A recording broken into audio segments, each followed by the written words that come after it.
당신 요즘 또 뭔 바람이 들었어?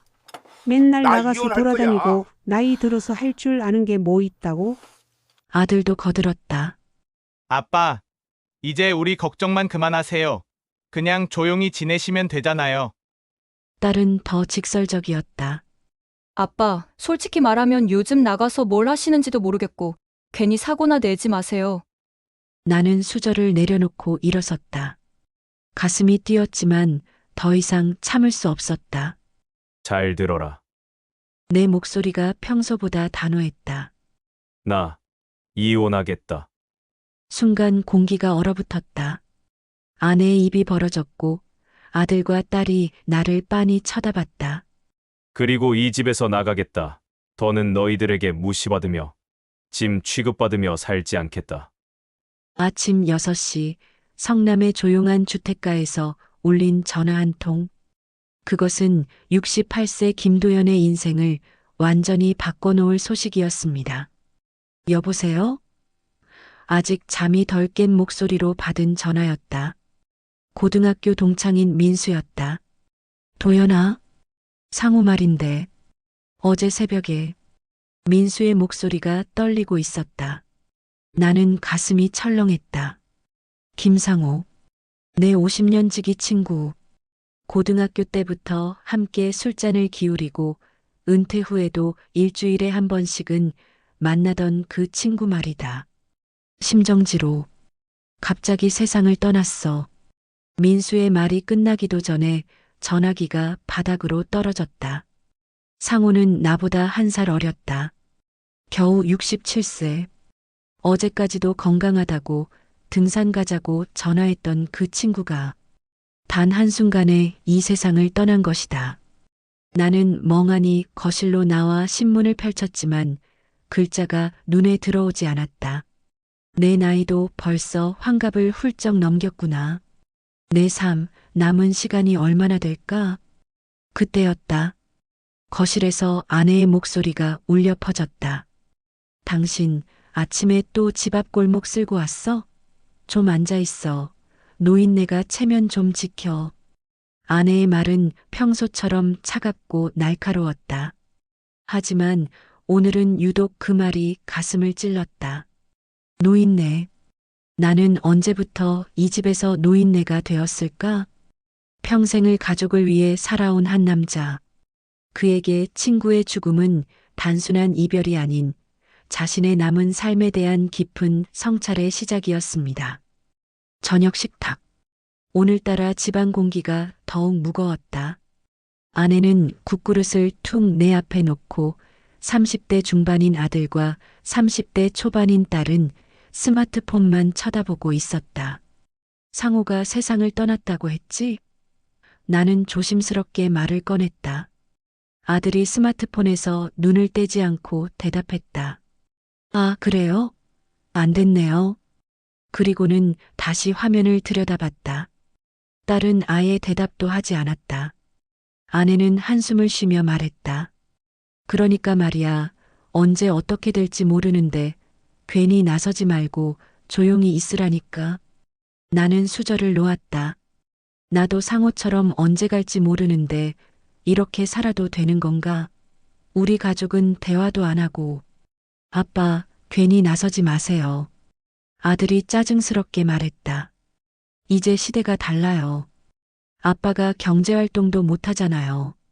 그냥 편히 계세요. 우리한테 짐만 되지 말고요. 짐?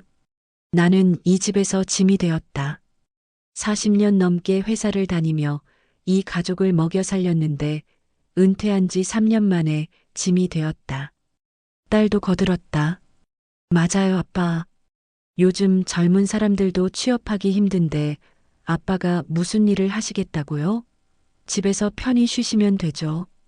그 순간 내 손이 떨렸다. 존경은커녕 무가치한 존재 취급을 받고 있었다. 상호의 죽음과 겹쳐 큰 충격에 빠졌다. 그날 밤 나는 오랜만에 거울 앞에 서서 내 얼굴을 바라봤다. 주름이 깊게 패인 얼굴, 휘어진 머리카락. 언제 이렇게 늙었을까? 하지만 눈만은 아직 살아있었다. 상호야, 너는 가족들이 너를 보내며 울었을까? 나는 지금 죽으면 이들이 진심으로 슬퍼할까? 그날 밤 나는 결심했다. 무시받는 노인이 아니라 존중받는 김도연으로 살겠다. 남은 인생이 얼마 안 남았다면 더욱 나답게 살겠다. 68세. 많은 이들이 인생의 마지막 단계라고 생각하는 나이입니다. 하지만 도연에게는 진짜 자신의 삶을 찾아가는 새로운 시작의 나이였습니다. 다음 날부터 나는 변했다. 매일 아침 일찍 일어나 서재에 앉아 오래된 서류들을 정리하기 시작했다. 은행도 다녀오고 여러 곳에 전화도 걸었다. 저 양반 또 괜히 설치네. 아내가 혀를 찼다. 아들도 웃으며 말했다. 아빠, 뭘 그렇게 바쁘게 다니세요? 나이 들어 무리하지 마시고요. 하지만 나는 치밀하게 준비하고 있었다. 사실 가족들이 모르는 게 있었다. 나는 은퇴 전부터 부동산과 주식에 꾸준히 투자해 왔고 누구도 모르는 자산을 가지고 있었다. 회사 다닐 때 매달 월급의 30%씩을 따로 저축했다. 아내에게는 절반만 알려주고 나머지는 투자했다. 혹시 모를 미래를 위해서라고 생각했는데 그 혹시 모를 미래가 바로 지금이었다. 강남의 작은 상가 건물 하나, 분당의 원룸 건물 하나, 그리고 수원의 주택 하나. 모두 내 명의였다. 주식도 제법 있었다. 가족들은 내가 퇴직금으로만 살아간다고 생각하고 있었지만 실제로는 매달 월세 수입만으로도 넉넉했다. 왜 숨겨뒀을까? 처음에는 가족들이 안심하고 살았으면 해서였다. 돈이 있다고 하면 자식들이 의존하게 될까봐 걱정했다. 하지만 이제는 다른 이유가 생겼다. 이 자산이 내가 이 집을 떠날 수 있는 용기를 주었다. 평생 묵묵히 가족을 위해 준비해온 한 남자의 숨겨진 계획. 그것은 단순한 재산이 아닌 자신의 존재 가치를 증명할 수 있는 마지막 카드였습니다. 은행 업무를 마치고 나오는 길이었다. 부장님, 뒤에서 누군가 나를 불렀다. 돌아보니 정우진이었다. 20년 전 내 부하 직원이었던 우진이 환한 미소를 지으며 달려오고 있었다. 부장님, 저 정우진이에요. 기억 안 나세요? 물론 기억했다. 신입 때 실수투성이라서 다른 선배들이 모두 포기했던 그 우진이. 하지만 나는 끝까지 그를 믿어주었다. 퇴근 후에도 따로 시간을 내서 일을 가르쳐주고 실수에도 다독여 주었다. 우진이구나. 많이 변했네. 잘 지내고 있었나? 네, 부장님 덕분에요. 우진의 눈에 진심이 담겨 있었다. 부장님이 저를 포기하지 않으셨잖아요. 그때 부장님이 해주신 말씀 잊지 않고 살았어요. 사람은 누구나 가능성이 있다. 포기하지 말고 끝까지 해봐라라고 하신 말씀요. 우진은 이제 성공한 사업가가 되어 있었다. 중소기업 컨설팅 회사를 운영하고 있다고 했다. 부장님, 정말 감사했어요. 저 때문에 다른 사람들한테 욕도 많이 들으셨을 텐데. 우진이 고개를 숙였다. 그런 소리 하지 마. 너는 노력하는 사람이었어. 다만 환경이 맞지 않았을 뿐이지. 우진이 갑자기 진지해졌다. 부장님, 혹시 시간 되시면 커피 한 잔 하실까요? 부장님께 꼭 드리고 싶은 말씀이 있어요. 카페에서 우진이 말했다. 부장님, 요즘 시니어 세대의 경험과 지혜를 젊은 세대에게 전하는 일들이 많아지고 있어요. 저희 회사에서도 그런 분들을 모시고 있거든요. 나는 의외였다. 나 같은 늙은이를 말이야.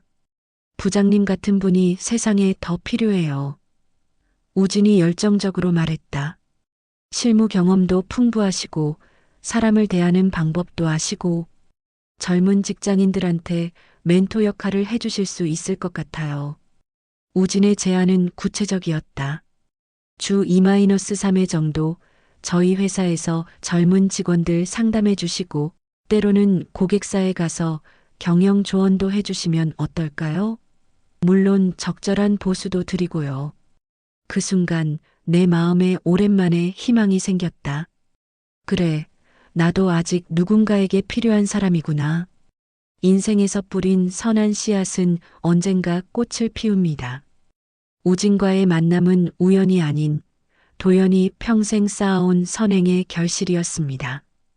일요일 저녁 가족이 모여 앉은 식탁. 오늘은 내가 중요한 발표를 할 날이었다. 하지만 아내는 여전했다. 당신 요즘 또 몸바람이 들었어? 맨날 나가서 돌아다니고 나이 들어서 할 줄 아는 게 뭐 있다고? 아들도 거들었다. 아빠, 이제 우리 걱정만 그만하세요. 그냥 조용히 지내시면 되잖아요. 딸은 더 직설적이었다. 아빠, 솔직히 말하면 요즘 나가서 뭘 하시는지도 모르겠고 괜히 사고나 내지 마세요. 나는 수저를 내려놓고 일어섰다. 가슴이 뛰었지만 더 이상 참을 수 없었다. 잘 들어라. 내 목소리가 평소보다 단호했다. 나 이혼하겠다. 순간 공기가 얼어붙었다. 아내의 입이 벌어졌고 아들과 딸이 나를 빤히 쳐다봤다. 그리고 이 집에서 나가겠다. 더는 너희들에게 무시받으며 짐 취급받으며 살지 않겠다. 아내가 먼저 소리쳤다. 이혼? 지금 미쳤어? 나이가 몇인데 무슨 이혼이야. 체면이 있지. 아들도 목소리를 높였다. 아빠, 갑자기 무슨 소리예요? 우리 집에서 나가겠다고? 어디 갈 데나 있다고 생각하세요? 딸은 비웃듯 말했다. 아빠, 혼자서 뭘 할 수 있다고 생각하세요? 밥은 누가 해주고 빨래는 누가 해줄 건데요? 그 순간 내 마음이 흔들렸다. 정말 혼자서는 외로울지도 모른다는 생각이 들었다. 40여 년을 함께 산 가족인데. 하지만 나는 곧 정신을 차렸다. 상호의 죽음, 우진과의 만남, 그리고 준비해온 나만의 계획들이 떠올랐다. 나는 이제 결정했다. 68세가 인생의 끝이 아니라 새로운 시작이라는 걸 보여주겠다. 때로는 가장 사랑하는 사람들로부터 가장 큰 상처를 받습니다. 하지만 그 상처가 새로운 인생을 시작할 용기가 되기도 합니다. 아내의 얼굴이 빨갛게 달아올랐다. 당신 정말 미쳤구나. 68세에 무슨 새 출발이야? 돈도 없으면서. 아들도 냉정했다. 아빠, 현실을 보세요. 퇴직금도 거의 다 떨어져 가잖아요. 어디 가서 혼자 살 집도 없고 수입도 없으면서 무슨 소리예요? 딸은 한술 더 떴다. 아빠, 정말 나가시려면 나가세요. 하지만 나중에 돌아오겠다고 하지 마세요. 저희도 체면이 있어요. 그 순간 나는 깨달았다. 이들이 나를 붙잡는 이유는 사랑 때문이 아니라 체면과 주변 시선 때문이었다. 진짜 내가 걱정되어서가 아니라 자신들이 불효자라고 소리 들을까봐 걱정하는 거였다. 그래, 그렇다면 이제 진실을 말해주지. 나는 조용히 서재로 가서 봉투를 가져왔다. 테이블 위에 봉투를 올려놓으니 가족들이 의아해했다. 안에는 부동산 등기 서류와 통장 사본들이 들어있었다. 이게 뭐야? 아내가 서류를 들여다봤다. 그리고는 눈이 점점 커졌다. 강남 상가 건물, 분당 원룸 건물, 수원 주택. 아내의 목소리가 떨렸다. 이게 전부 당신 명의야? 아들이 통장을 보더니 입을 다물지 못했다. 이 돈이 다 뭐예요? 너희가 무시한 그 노인네가 사실은 새 채 건물의 주인이다. 나는 담담하게 말했다. 평생 가족을 위해 준비했지만 돌아온 건 무시와 모욕뿐이었다. 딸이 황급히 말했다. 아빠, 우리가 그런 뜻으로 한 말이 아니에요. 아니야. 나는 손을 들었다. 너희는 진심이었어. 나를 정말로 짐으로 생각했잖아. 그리고 그건 어느 정도 맞는 말이기도 해. 이 집에서 나는 정말 짐이었으니까. 아내가 울먹이며 말했다. 여보, 미안해. 내가 너무 했나 봐. 이제는 늦었어. 나는 고개를 저었다. 그리고 한 가지 더. 나는 곧 새 일을 시작한다. 옛날 부하 직원이 내 경험을 필요로 하더구나. 젊은 사람들한테 조언도 해주고 상담도 해주는 일이야. 정말요? 아들의 목소리에 당황이 묻어났다. 나는 이제 다시 사람답게 살 거다. 누군가에게 필요한 사람으로 살아갈 거야. 진실은 때로 가장 가까운 사람들을 가장 크게 놀라게 합니다. 도연의 숨겨진 준비는 단순한 경제적 독립이 아닌 자신의 존재 가치에 대한 선언이었습니다.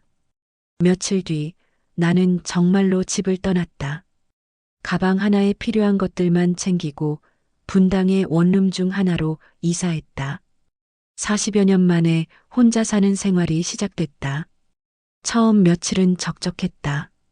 아침에 일어나도 아내의 잔소리가 없고 저녁에 돌아와도 가족이 없으니 허전했다. 내가 너무 성급했나? 하는 생각도 들었다. 하지만 우진과의 첫 출근 날 모든 게 바뀌었다. 부장님, 저희 직원들한테 소개해 드릴게요. 우진이 나를 사무실로 안내했다. 여러분, 저희 새로운 시니어 컨설턴트 김도연 부장님이세요. 젊은 직원들이 일어나 인사했다. 그들의 눈에 진짜 존경이 담겨 있었다. 오랜만에 느끼는 감정이었다. 첫날부터 바빴다. 30대 직원이 고객사와의 갈등 때문에 고민을 털어놓았다. 나는 40년 직장 경험을 바탕으로 조언해줬다. 그 직원이 고마워하는 모습을 보니 가슴이 뿌듯했다. 한 달이 지났다. 이제 나는 완전히 새로운 일상에 적응했다. 주 3일 회사에 나가고 가끔 고객사에 방문해서 경영 자문을 해줬다.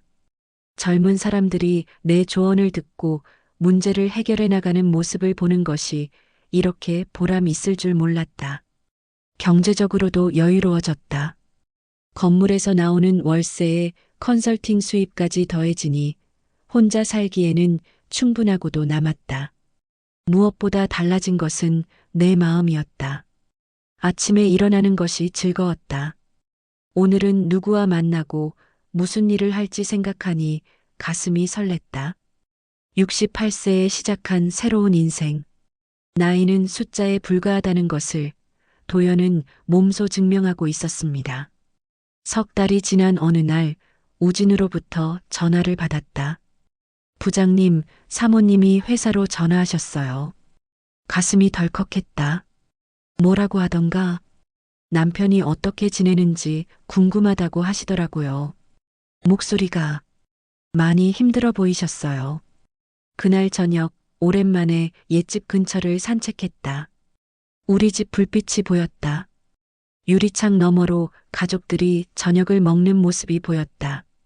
예전보다 훨씬 조용해 보였다. 며칠 뒤 아들에게서 전화가 왔다. 아버지, 어떻게 지내세요? 잘 지내고 있다. 엄마가 많이 힘들어 하세요. 아버지가 해오던 일들이 이렇게 많았는지 이제야 알겠어요. 나는 아무 말 하지 않았다. 아버지 없으니까 집안일도 엄마 혼자 해야 하고 무엇보다 식탁이 너무 조용해요. 아버지 목소리가 없으니까요. 아들의 목소리에 진심이 묻어났다. 그리고 아버지가 그동안 저희한테 해주신 말씀들이 이제야 생각나네요. 저희가 너무 무심했어요. 정말 죄송해요. 일주일 뒤 딸도 찾아왔다. 내가 사는 원룸까지 와서는 눈물을 흘렸다. 아빠, 제발 집에 돌아와 주세요. 엄마가 매일 아빠 이야기만 해요. 아침에 일어나자마자 아빠가 좋아하던 신문을 펼쳐보시고 저녁에는 아빠 빈 의자만 쳐다보세요. 그래서 나한테 돌아오라고 하는 거냐? 아니에요. 아빠가 여기서 좋은 일 하신다는 걸 알아요. 다만 가끔이라도 집에 놀러 오세요. 저희가 아빠를 그리워한다는 걸 알아주세요. 나는 딸을 바라봤다. 어릴 때부터 키워온 내 딸이었다. 미웠지만 여전히 사랑스러웠다. 사랑하는 사람을 잃고 나서야 그 소중함을 깨닫는 것이 사람의 마음입니다. 도연의 가족들도 그제서야 남편이자 아버지의 빈자리가 얼마나 큰지 깨닫고 있었습니다. 요즘 나는 일주일에 한 번씩 집에 들른다. 가족들과 함께 저녁을 먹고 손자들과 시간을 보낸다. 하지만 밤에는 내 집으로 돌아온다. 아내가 물었다. 여보, 언제 집으로 돌아올 거야? 글쎄, 아직은 이 생활이 좋아. 내가 필요한 곳에서 일하고 나를 인정해주는 사람들과 함께 있으니까. 아내는 더 이상 묻지 않았다. 대신 내가 좋아하는 음식을 해서 기다린다. 상호야, 너는 갑자기 떠났지만 나에게 큰 깨달음을 주었다. 남은 인생이 얼마 되지 않는다면 더욱 의미 있게 살아야 한다는 것을. 68세. 많은 사람들이 인생의 끝자락이라고 생각하는 나이다. 하지만 나에게는 진짜 내 인생의 시작이었다. 누군가에게 짐이 되는 늙은이가 아니라 여전히 세상에 필요한 사람으로 살아가는 것. 오늘도 젊은 직원이 찾아와서 말했다. 부장님 덕분에 문제를 해결했어요. 정말 감사해요. 그 말을 들으니 가슴이 뿌듯했다. 나는 아직 쓸모 있는 사람이다. 68년을 살면서 쌓인 경험과 지혜가 누군가에게는 꼭 필요한 것이었다. 가족들도 이제는 달라졌다. 나를 무시하던 예전의 그들이 아니라 진짜 나를 그리워하고 존중하는 사람들이 되었다. 때로는 거리를 두고 바라봐야 진짜 소중함을 알 수 있는 법이다. 김도현, 68세. 그의 두 번째 인생은 이제 막 시작되었습니다. 나이는 숫자에 불과하다는 것, 진짜 중요한 것은 어떻게 사느냐 하는 것임을 그는 자신의 삶으로 증명하고 있습니다. 혹시 지금 이 이야기를 듣고 계신 여러분께도 묻고 싶습니다. 당신의 남편, 당신의 아버지, 그리고 당신 자신은 지금 어떻게 살고 계신가요? 가족 안에서 무시받는 존재가 되어 있지는 않나요? 아니면 소중한 가족을 당연하게 여기고 있지는 않나요? 김도연의 이야기는 끝났지만 진짜 이야기는 지금부터 시작입니다. 당신의 이야기, 당신 가족의 이야기 말입니다. 68세에도 늦지 않았습니다. 언제든 새로운 시작을 할 수 있습니다. 다만 그 용기만 있다면 말이죠. 인생 미담입니다. 오늘 이야기 어떻게 보셨나요? 68세, 나의 두 번째 인생. 이 이야기가 여러분의 마음에 작은 변화라도 가져다 주었기를 바랍니다. 나이는 숫자에 불과합니다. 중요한 것은 어떻게 사는지, 어떤 마음으로 하루하루를 보내는지입니다. 오늘 하루도 의미 있게 사랑하는 사람들과 함께 소중하게 보내시길 바랍니다. 인생 미담은 더 좋은 사연으로 찾아뵙겠습니다.